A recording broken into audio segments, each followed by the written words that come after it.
సినిమాకి censor certificate నిరాకరించడం ఎందుకో నాకు అర్థం కాలేదు. నిజానికి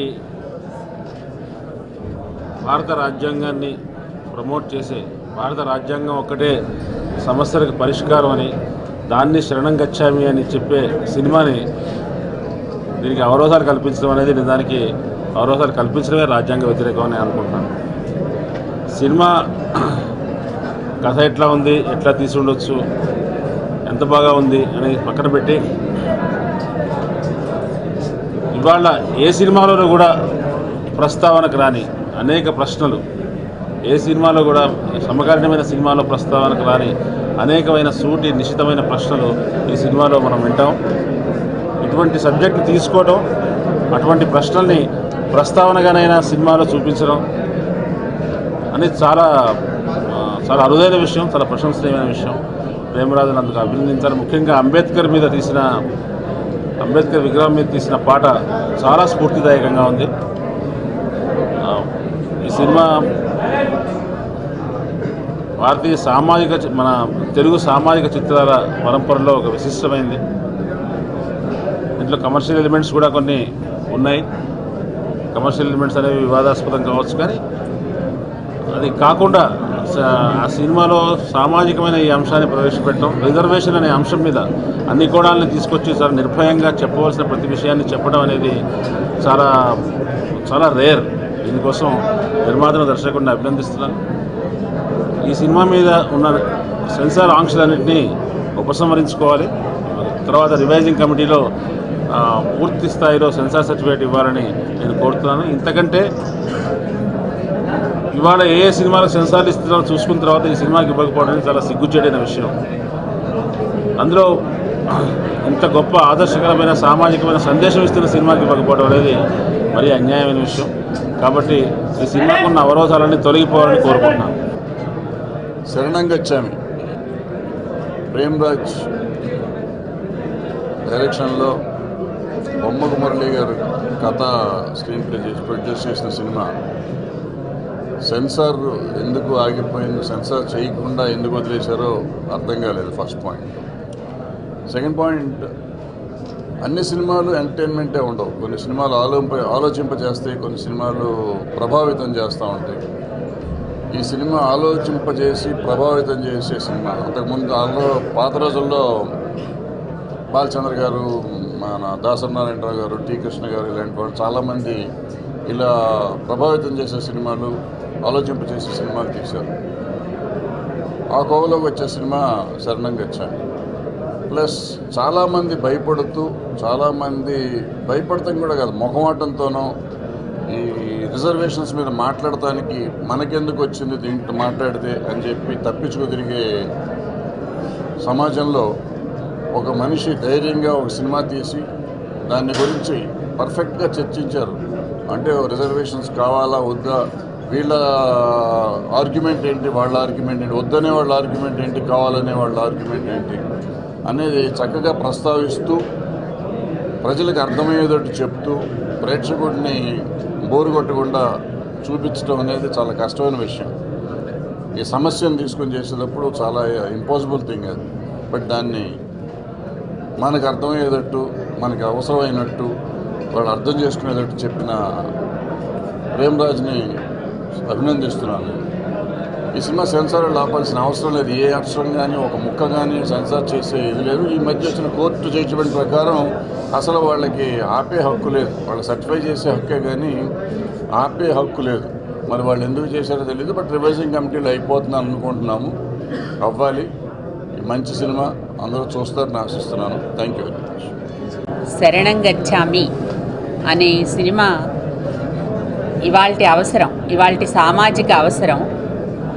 సినిమాలు సామాన్యంగా సామాజిక అవసరాల కోసం తక్కువ వస్తుంటాయి. ఈ సినిమా ఇవాళ సమాజంలో ఉన్నటువంటి అన్ని సంక్లిష్ట సామాజిక వైరుధ్యాలని ప్రతిబింబించింది. చాలా సాహసం కావాలి ఈ సినిమా తీయాలంటే. సమస్యని అన్ని కోణాల నుంచి చూసి పరిష్కారాన్ని ఇది అని చెప్పగలిగినటువంటి సినిమా తీసే సత్తా ఉన్న నిర్మాత, దర్శకులు ఈ సినిమాని మనకు అందించారు. దీన్ని చూసి ప్రజలు చైతన్యవంతులవుతారని, నేర్చుకుంటారని, చర్చించుకుంటారని ఆశిస్తున్నాను. ఇవాళ రాజ్యాంగం తప్ప మరొక నినాదం మనకు లేదు. అంటే ఒక్కొక్క కాలంలో ఒక్కొక్క నినాదం వస్తుంది. దున్నేవాడికే భూమి అన్న దగ్గర నుంచి ఇప్పటి వరకు ఎన్నో నినాదాలు సామాజిక అవసరాలుగా మారుతూ వస్తున్నాయి. ఇవాల్టికి కావలసినటువంటి నినాదం రాజ్యాంగం శరణం గచ్చామి. ఆ నినాదాన్ని ఇవ్వగలిగినటువంటి ఈ సినిమాకు అభినందనలు తెలుపుతున్నాను.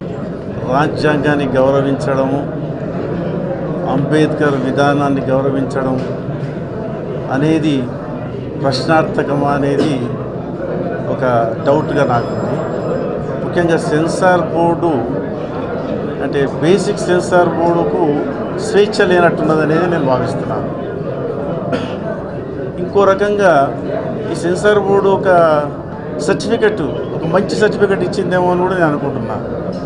ప్రేమ్ రాజ్ అండ్ మురళి చేసిన ఎఫర్టు ఒక డిబేట్, అంటే కొనసాగుతున్న డిబేట్ను ఒక రిలే లాగా ముందుకు తీసుకెళ్తున్నది ఈ శరణం గచ్చామి అని నేను భావిస్తున్నాను. ఖచ్చితంగా అంటే విషయాన్ని మనం చర్చించుకోవడం తప్పు అనేది సెన్సార్ బోర్డు అనుకోవడం అనేది బాధాకరమైన విషయం. భయంకరమైన వయలెన్సే కానీ, సెక్సే కానీ, సమాజంకు నచ్చని కానీ తప్పుదో పట్టించే సినిమాలు ఎన్నిటికో సెన్సార్ ఇవ్వడం అనేది జరిగింది.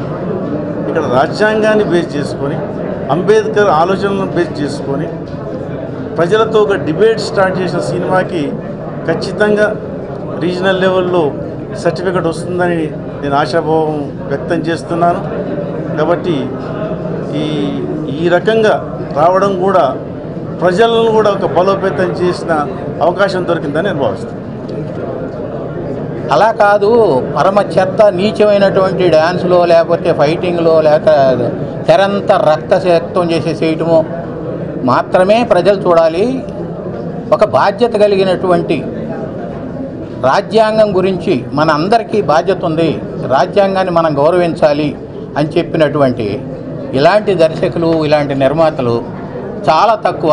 అటువంటి వాళ్ళని మనం ఎంకరేజ్ చేయకుండా వాళ్ళని సెన్సార్ లేకుండా చేద్దామని అనుకోవటం అంత దుర్మార్గం ఇంకోట్లేదు. అయితే సెన్సార్ సర్టిఫికేట్ వస్తుంది, మనకి ఈ సినిమా జనంలోకి వెళ్తుంది, జనం అద్భుతంగా ఆదరిస్తారు, చైతన్యవంతులు అవుతారు. అది మనకు కావాల్సింది. ముందుగా ఒక అద్భుతమైన సినిమాని తీసిన నిర్మాత మురళి గారిని, దర్శకుడు ప్రేమరాజు గారిని అభినందిస్తున్నాం. ఎందుకంటే ఈవేళ కమర్షియల్ సినిమా తీసి ఈ రోజుల్లో కూడా ఒక బాధ్యతాయుతమైన సినిమాని తీసిన ఈ దర్శక నిర్మాతలకి డెఫినెట్గా భవిష్యత్తు ఉంటుంది, చరిత్రలో మిగిలిపోతారు ఇద్దరు కూడా. ఎందుకంటే భారత రాజ్యాంగ చట్టాన్ని బిఆర్ అంబేద్కర్ రాసింది బీసీలకు ఫేవర్గా ఇంకోటి ఫేవర్గా కాదు, మొత్తం రాజ్యాంగ చట్టమే రాసింది ఆయన.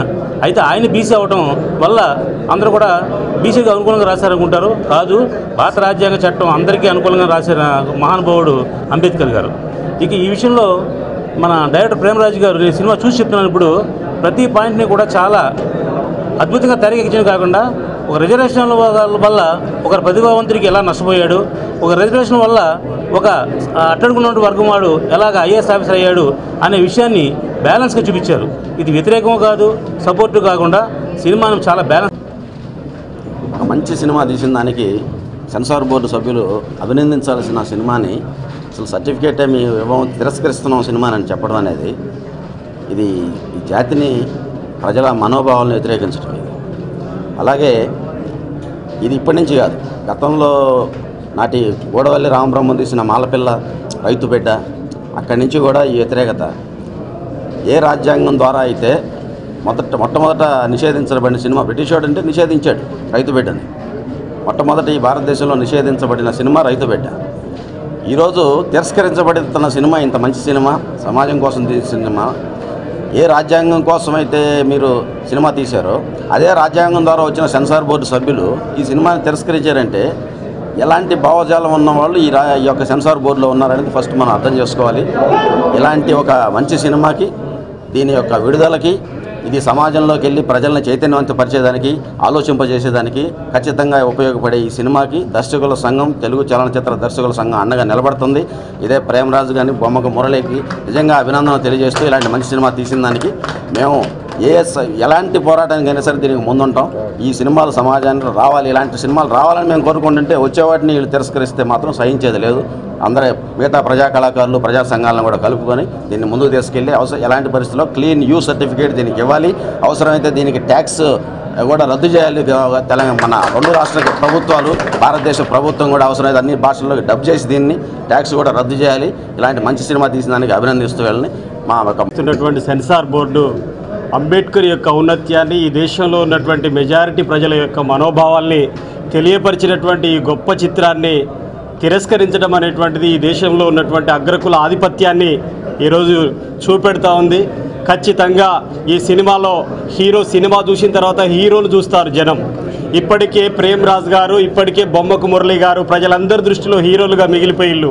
ఎందుకోసం అని చెప్పేసానంటే ఈరోజు సెన్సార్ బోర్డు నిర్వహిస్తున్నటువంటి ఈరోజు అగ్రకుల పెత్తందారి పోకడలు ఈరోజు వారిని హీరోగా నిలబెట్టినాయి. ఈ సినిమా రిలీజ్ కోసం సెన్సార్ బోర్డు పునరాలోచన చేయాల్సినటువంటి అవసరం ఉంది. వాళ్ళ పక్షాన ప్రేమ్ రాజ్ గారు, బొమ్మకు మురళి గారు తీసిన చిత్రం వారి యొక్క సొంతానికి సంబంధించింది కాదు. ఈ దేశంలో 100% ఉన్నటువంటి పీడిత ప్రజలు, దళిత బహుజనుల యొక్క మనోభావాలు తీసిల్లు కాబట్టి వాళ్ళ పక్షాన నిలబడ్డందుకు వీరికి శిక్ష వేస్తానంటే ఊరుకునేది లేదు. ఖచ్చితంగా వీరి పక్షాన మేము కులవివక్ష వ్యతిరేక పోరాట సంఘం కేవీపీఎస్ తెలంగాణ కమిటీ పక్షాన వీళ్ళకు అండగా నిలుస్తామని చెప్పేసి తెలియజేస్తా ఉన్నాను. ఇప్పుడే సినిమా దిగ్గజాలు ఇచ్చిన ఫీడ్బ్యాక్ సినిమా చూసినాక తర్వాత కనీసం సెన్సార్ బోర్డు ఇప్పుడన్నా రియలైజ్ అయ్యి ఈ సినిమాకు మరొక్కసారి అవకాశం ఇచ్చి చూసి సెన్సార్ సర్టిఫికేట్ ఇవ్వగలరని చెప్పి మీడియా తరపున మరొక్కసారి సెన్సార్ బోర్డు వాళ్ళకు నేను ప్రాధాన్యపడుతున్నాను, సర్టిఫికేట్ ఇవ్వగలరని చెప్పి. Thank you. నమస్కారం. ఇవాళ ప్రివ్యూ చేసిన ముఖ్య ఉద్దేశం ఏంటంటే వాళ్ళు సెన్సార్ వాళ్ళు మేమేదో తప్పు చేసినట్టు, రాజ్యాంగ స్ఫూర్తిని తీసుకొని మేము సినిమా చేస్తే మేమేదో తప్పు చేసినట్టు, క్రైమ్ చేసినట్టు, నేరం చేసినట్టు ఈ సినిమాని రిఫ్యూజ్ చేశారు. అయితే మేము తప్పు చేసామా, మేము తప్పు చేస్తే చెప్పండి అంటూ కొంతమంది పెద్దల్ని పిలుచుకొని ఇవాళ మేము సినిమా వేయటం జరిగింది. నిజంగా మేము తప్పు చేసినట్టు వాళ్ళు భావిస్తే మేము ఏమన్నా తప్పులుంటే మేము సరిదిద్దుకుందామని మేము సిద్ధపడ్డాం. అందుకే ఆంధ్రవేద ఎడిటర్ కె శ్రీనివాస్ గారు, తమ్మారెడ్డి భరద్వాజ గారు, ఓల్గా గారు, కుటుంబరావు గారు, రామసత్యనారాయణ గారు, ఇట్లా చాలామంది పెద్దలు మేము ఇవాళ పిలిచి ఇన్వైట్ చేసి, అయ్యా మేము ఈ సినిమా చూడండి ఒక్కసారి, నిజంగా మీ అనుభవం చాలా పెద్దది మాకంటే, మీ అనుభవంతో మా సినిమా ఒక్కసారి చూడండి, చూసి మేమన్నా తప్పులు చేస్తే నిజంగానే సెన్సార్ వాళ్ళు అన్నట్టుగా మేమేమన్నా ఆ తప్పులు సినిమాలో కనబడితే మీరు కూడా మాకు చెప్పండి, మేము సరిదిద్దుకుంటామనే ఉద్దేశంతో మేము వాళ్ళందరినీ ఇన్వైట్ చేసి వాళ్ళ సినిమా చూపించడం జరిగింది. వాళ్ళందరూ యునానిమస్గా ఈ సినిమాకి క్లీన్ యూ సర్టిఫికేట్ ఇచ్చి ట్యాక్స్ ఫ్రీ చేయాలని చెప్పడం జరిగింది. అంటే వాళ్ళని సినిమా గురించి కానీ, సమాజం గురించి కానీ తెలియని వ్యక్తులు కాదు, బాధ్యత లేని వ్యక్తులు కాదు, సొసైటీ పట్ల ఒక బాధ్యత ఉన్న పెద్ద మనుషులు వాళ్ళు. అంటే అలాంటి వాళ్ళకి ఈ సినిమా అంత గొప్పగా నచ్చినప్పుడు అక్కడ కూర్చున్న సెన్సార్ బోర్డులో కూర్చున్న ఆ నలుగురికి నచ్చకపోవటంలో ఆంతర్యం ఏంటో నాకు అర్థం కావట్లేదు. అంటే అక్కడ ఉన్న నలుగురు అనాలోచితంగా ఈ నిర్ణయం తీసుకున్నారనేది ఇప్పుడు తేటతెల్లం అవుతా ఉంది. మేము రివైజింగ్ కమిటీకి వెళ్తున్నాం, ఓకే, మాకేంటంటే రివైజింగ్ కమిటీకి వెళ్ళమన్నారు, వెళ్తాం. దానికి ముందు వాళ్ళు ఏం చెప్పారంటే మాకు ఒక అవకాశం ఇచ్చినా కానీ వీళ్ళు వాడుకోలేదని చెప్పారు. అది పచ్చి అబద్ధం. మాకు ఏ అవకాశం ఇవ్వలేదు. వీళ్ళు వివరణ ఇవ్వడానికి వాళ్ళకు ఒక అవకాశం ఇచ్చినా వాళ్ళు వాడుకోకపోవడం వల్ల మేము రిఫ్యూజల్ లెటర్ పంపించామని చెప్పారు. అది పచ్చి అబద్ధం. ఇవాళ ఎందుకంటే నేను ఒక ఛానల్లో చూశాను. అది మాకు ఏ అవకాశం ఇవ్వకుండా ఏకపక్షంగా వాళ్ళు నిర్ణయం తీసుకొని మా సినిమాను ఆపేయటం జరిగింది. మాకు గత్యంతరం లేదు. ఎందుకంటే మేము చాలా సామాన్యమైన వ్యక్తులం. మేమేం చేసాము, ఈ సినిమా ఇలాంటి వాళ్ళకి చూపించుకున్నాం, మా తప్పులు చెప్పమని అడిగాం. వాళ్ళు సంపూర్ణమైన మద్దతు ప్రకటించారు. ఇది ఇప్పటికే జనంలోకి వెళ్ళిపోయిన తర్వాత లక్షలాది మందిగా సంఘాలు, విద్యార్థి సంఘాలు, చాలా సంఘాలు మాకు మద్దతుగా నిలబడ్డాయి. మా వెన్ను తట్టి మీరు ముందుకెళ్ళండి, మేము సపోర్ట్గా ఉంటామన్నారు. మేము ఇప్పుడు కనుక సెన్సార్ బోర్డుకి మళ్ళీ అప్పీల్ చేస్తున్నాం. దయచేసి సెన్సార్ బోర్డుకి నేను విజ్ఞప్తి చేసేది ఏంటంటే ఇప్పటికైనా మా మొర ఆలకించి ఒక అప్కమింగ్ డైరెక్టర్, ఒక అప్కమింగ్ ప్రొడ్యూసర్ మంచి ఉద్దేశంతో సినిమా తీయడానికి వచ్చాడు. నేను ఇప్పుడిప్పుడే ఎదుగుతున్న డైరెక్టర్ని, మమ్మల్ని సానుకూల దృక్పథంతో చూసి ఈ సినిమాని సర్టిఫికేట్ ఇచ్చి ఈ సినిమా జనంలోకి వెళ్ళేటట్టు చేయండి. దయచేసి సెన్సార్ వారికి నమస్కారం చేసి నేను చెప్తున్నాను. Thank you. శరణం గచ్చామి సినిమాలో హీరోగా చేయడానికి నేను చాలా అదృష్టంగా భావిస్తున్నాను. రాజ్యాంగం గురించి అంబేద్కర్ గారు చెప్పిన రాజ్యాంగం ప్రతి ఒక్క పౌరులకి ఏ విధంగా సహాయపడుతుందో చెప్పడానికి చెప్పే చిత్రం ఈ శరణం గచ్చామి. ఇలాంటి చిత్రాన్ని సెన్సార్ బ్యాన్ చేయడం అనేది నాకు అసలు చాలా డౌట్గా ఉంది. ఈ సినిమా ఖచ్చితంగా అందరికీ అన్ని వర్గాల వారికి అన్ని జనాలకి సమాజంలో ఉన్న ప్రతి ఒక్కరు చూడాల్సిన సినిమా. ప్రతి ఒక్కరు చూసిన తర్వాత ఒక ఆలోచన వచ్చే విధంగా తీసిన సినిమా అని చెప్పదలుచుకున్నాను. అండ్ సెన్సార్ బోర్డుకి నేను చెప్పేది ఒకటే, దయచేసి ఈ సినిమాని మేము మళ్ళీ అపీల్ చేస్తున్నాము. ఈసారైనా మాకు సెన్సార్ సర్టిఫికేట్ పాస్ చేస్తారని ఆశిస్తూ థ్యాంక్ యూ సో మచ్.